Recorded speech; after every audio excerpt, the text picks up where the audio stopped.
Ahead of time, I'll apologize if the lighting looks off in any way. My state just narrowly avoided a hurricane and it's still cloudy out. It wasn't nearly as bad as we predicted, and we're all okay. I just don't know what I'm going to do with all this damn tuna.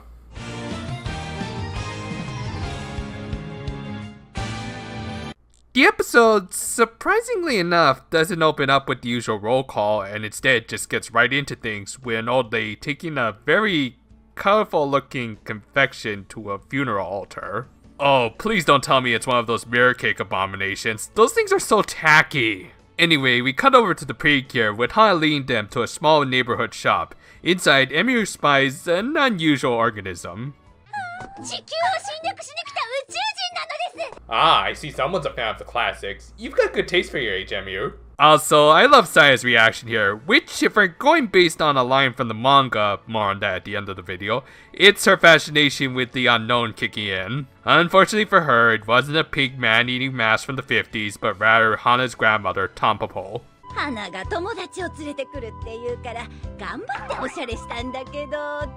Never would have imagined that Hana's grandmother was still 17.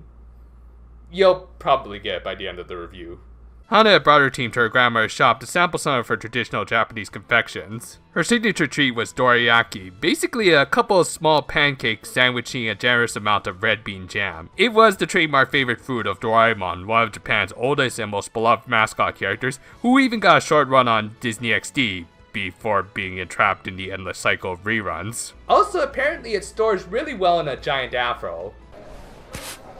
Dorayaki! The more you know. Still, in spite of having some well-animated hands that showed how much of a pro Tampopo was, it was obvious the years were starting to catch up with the elderly lady. This was made clear by one of her longtime customers calling out the deteriorating quality of her product. Frustrated, Tampopo tried to prove her worth by making a Texas-sized dorayaki, only to break her hip in the process. Somewhere, a giant cat robot is crying in the corner over what could have been.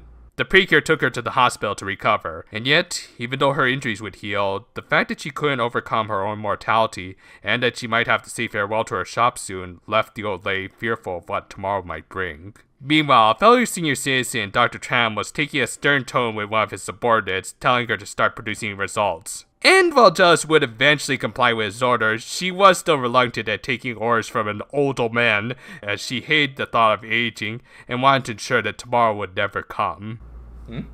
Oh, hi, Parallel. Back with the precure, they ended up running into the customer from earlier, Yone. She wanted to apologize for snapping at her old friend and was going to visit her later, but before that, she did end up reminiscing in front of the precure over some of the great dishes her grandparents made in the past, including something called the Hope Manju.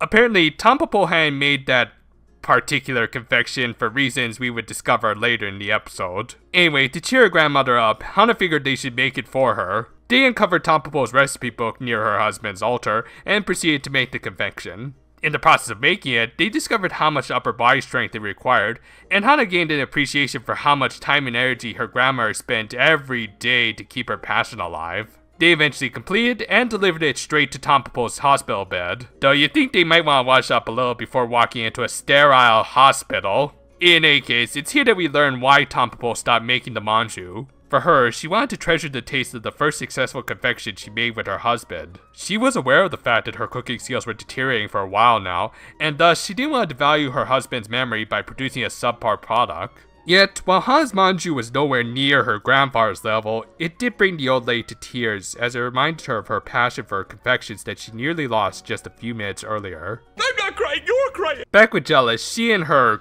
kohai, seriously, why doesn't she just call them her butlers at this point? Anyway, the kohai created a mochimaida out of, I'm not sure exactly, I think a hard candy of some sort. I'm guessing grape flavored. Remember Chewbacca again? Oh, I love to remember Chewbacca. Would explain why this dude was so grouchy. Anyway, they engaged the artificially flavored monstrosity.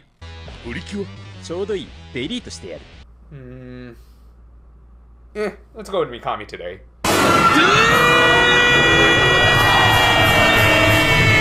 During the battle, one of the grapes almost hits the shop, but Tampopo takes this time to remind everyone that she's voiced by the boss and lives up to that title. And when the monster tries for a second attack, Hana comes in for the save. Hana? Is your hearing going too, Granny? She just declared herself as your granddaughter. Anyway, they thankfully defeat it with a Trinity concert. Seriously, feels like it's been ages since we last saw this finisher. And the episode ends with Tampopo deciding not to retire just yet, and Yori volunteering to help out with her freakishly over-muscled arm. Seriously, Granny, you should lay off the roids at your age. I actually really like this episode, mostly because Hana's grandmother reminded me a lot of my grandfather. My grandfather, who's currently in his mid-90s, used to run a fish auction here in Honolulu. He really loved working there, and it kept him spry into his late 80s, not unlike Tampopo and her shop. However, after years of wear and tear, compounded with some minor injuries piling up, we eventually had to convince him to retire. To this day, he keeps begging us to drop him off at the fish auction so that he can work, and we can't do that.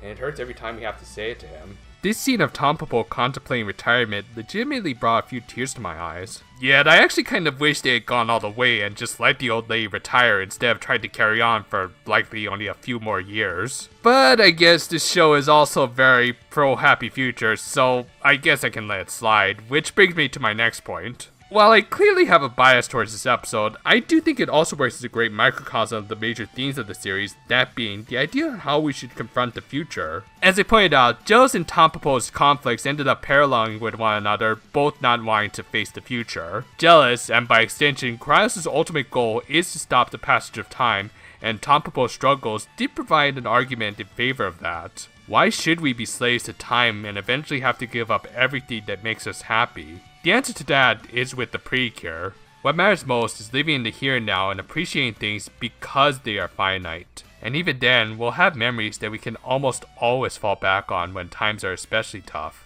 In my opinion, for a filler episode, this was one of the stronger entries, made even better thanks to a great performance by Kikuo Inoue, who despite still being 17, pulled off a very believable and sympathetic elderly woman really well. If you haven't seen it yet, I recently posted my review of the first half of the first volume of the Hakuto Precure manga. Not to toot my own horn too much, but I do think it's one of my better reviews, as I managed to incorporate a lot of different effects and jokes that took advantage of the review material. Part 2 of the review will be out hopefully soon. It's been a busy couple of days, what with getting ready for a hurricane that never really came. But until then though, farewell for now my friends, and... Oh. There appears to be something in my drawer.